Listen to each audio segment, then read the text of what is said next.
Welcome back to the next episode of the North Sports Fan 1980 show. Brought to you today by Pepto-Bismol.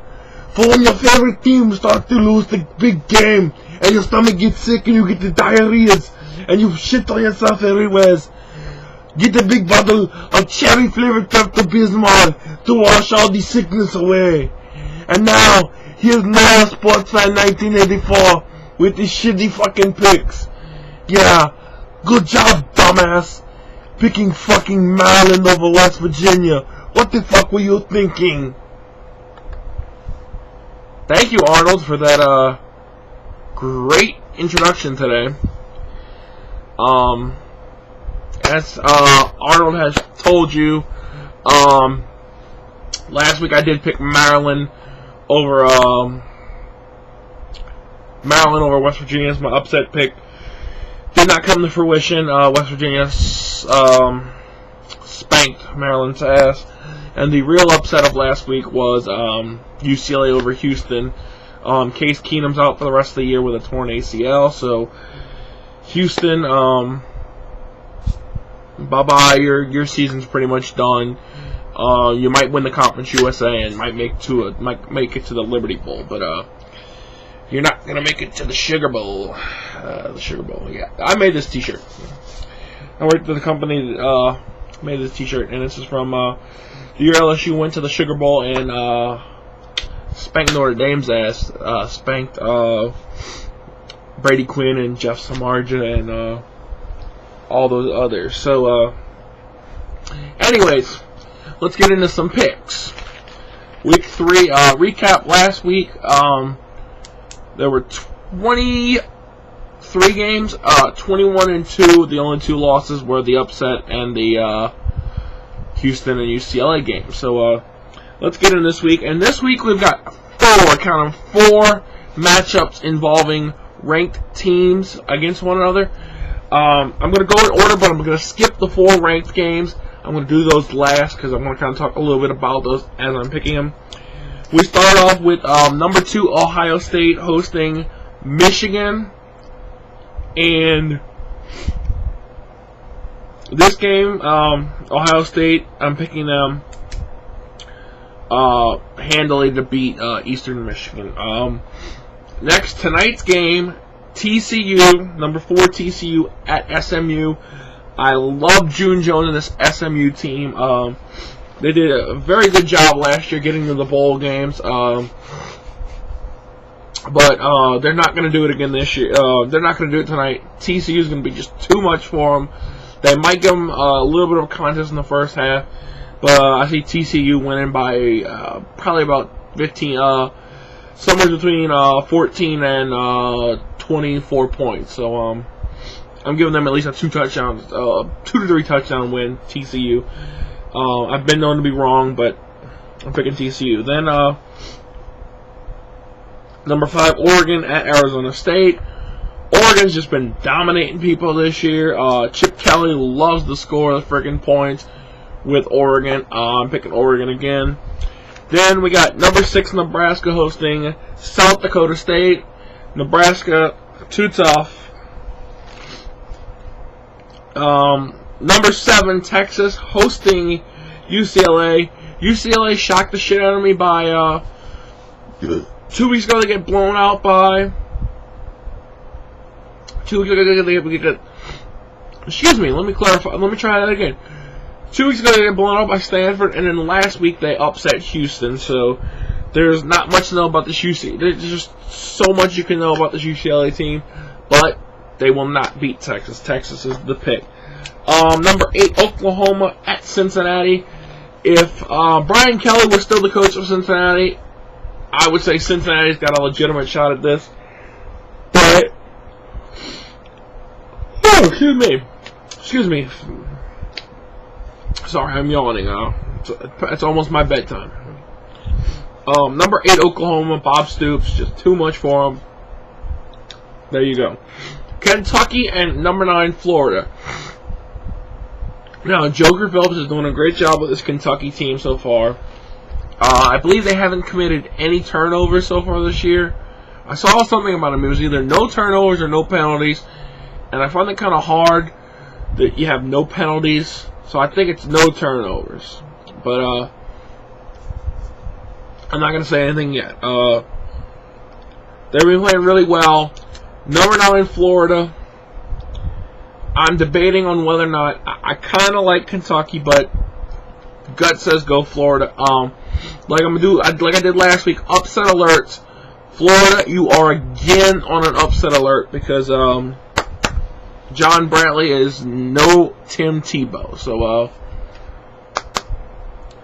Florida, you're on upset alert again this week. I'm picking you to win, but you're on upset alert. You know, don't be shocked if you lose to Kentucky. Number 11, Wisconsin, hosting Austin Peay, Wisconsin. Number 13, Utah, hosting San Jose State. Utah's going to win. California at number 14, Arizona. Arizona, I'll tell you this right now. Arizona,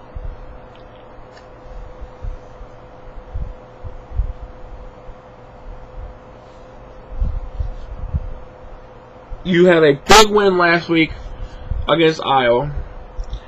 And usually when a team like that has a big win, they have a letdown the following week. But I don't think that's going to happen.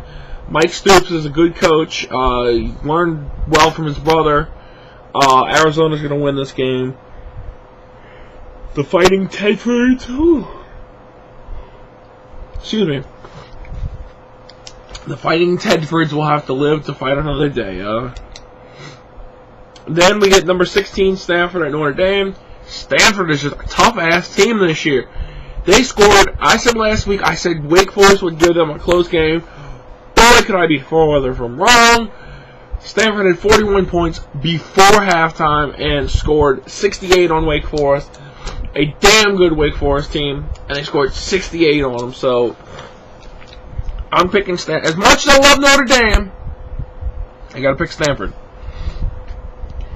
Then we go to number 18, Iowa. They fell from number 9 all the way down to 18. They're going to be hosting Ball State. Iowa's going to rebound with a win. Number 19, Miami of Florida, played host to Pitt last night. I did not get this video made in time to make that pick, so that pick will not count. I'm not even going to make that pick, but congrats, Miami of Florida Hurricanes, on a big win against Pitt last night. It was a very good game. Number 20, USC at Washington State. Washington State is, as much as I hate USC, I gotta give them another win. USC. Number 21, Michigan hosting Bowling Green. Michigan wins again. They're gonna go to 4-0. Who would have thought it this early? Who would have really thought Michigan 4-0? Then, got a little Big Ten theme going right here. Penn State, number 23, hosting Temple. Penn State wins. And then, number 25, Michigan State hosting Northern Colorado. Michigan State's going to win another one. I want to send out my well wishes to their coach, Dan Antonio. Get well, sir. You are a class act, and you beat one hell of a Notre Dame team with that fake field goal last week. So, your best wishes to you. Get well soon, sir. We'd like to see you back coaching for Michigan State. Now, get into the bulk, the 4 games I said that were involving ranked teams, and 3 of the games involve teams from the SEC. We're going to start with, I'm going to start with the South Carolina, number 12 South Carolina at number 17 Auburn game. Auburn, I picked them last week, but I did not want them to win because I was rooting for Clemson. I forgot I had picked Auburn. I'm sitting there watching the game, and Clemson's destroying Auburn in the first half. And I'm like, go Clemson, go Tigers, you know. Then Auburn comes back, and it was a good game, and Auburn got lucky they won that game. They're going to have to play a hell of a lot better this week if they want to beat South Carolina. But I'm going with South Carolina because Steve Spurrier and those Gamecocks are just going to be too much for Auburn. So, South Carolina, you get the nod in that game. Then we get to what's going to be personally my game of the week for me. Number 22, West Virginia, at number 15, LSU. LSU. LSU. That's right. The Fighting Tigers of Death Valley of Baton Rouge. What else can I say? They do not lose games in Death Valley to non-conference opponents. Very rarely do they. I can't remember the last time we lost a game against a team, non-conference opponent in Death Valley, and that streak will continue with LSU beating West Virginia. Then we get to what many people will call the game of the weekend. ESPN College Game Day is going to be in Boise State for number 3 Boise State hosting number 24 Oregon State, in which probably will be a great game. But I'm picking Boise State on this because I think Boise State's just going to be too untouchable. Once they get that game, the only test they're really going to have left down the line is probably Nevada, which that's going to be a potential game of the year right there with Kaepernick, that great quarterback from Nevada, who totally destroyed California's defense last week. That's going to be a good game. And then we're getting to the game that I believe CBS is going to be airing nationally televised. I think it's the 2:30 slot, 2:30 Central Standard Time slot. Number 1 Alabama at number 10 Arkansas. And folks, this is going to be my upset pick. I know it doesn't seem like much of an upset, but Ryan Mallett and that freaking Arkansas team has just been beasting all freaking season long. And notice I'm trying not to curse, so that's why I said freaking. But Arkansas has just been a beast all freaking season long. They have beat some really good teams so far. I mean, they played a couple powder puffs, but they beat Georgia last week, and Mallett drove down that field, and he led a drive down the field like I had never seen before. He looked like Dan Marino or John Elway leading them down that field to get that game-winning touchdown to beat Georgia. So I was very happy to see that. But yes, I'm picking Arkansas as my upset pick this week. So if you want to recap what I picked. Number 10 Arkansas is going to be my upset pick over number 1 Alabama. I picked number 2 Ohio State over Eastern Michigan. Number 3 Boise State. TCU, Nebraska, Oregon, Texas, Oklahoma, Florida. Even though Florida, you're on upset alert again. Wisconsin, South Carolina, Utah, Arizona, LSU, Stanford, Iowa, USC, Michigan, Penn State, and Michigan State. And best well wishes to Coach Dan Antonio of Michigan State. So this is Nola Sports Fan signing on out of here for this video. I'll see you guys next. I'll see you actually in a few minutes with some NFL picks. So make sure you check that out. Later, guys.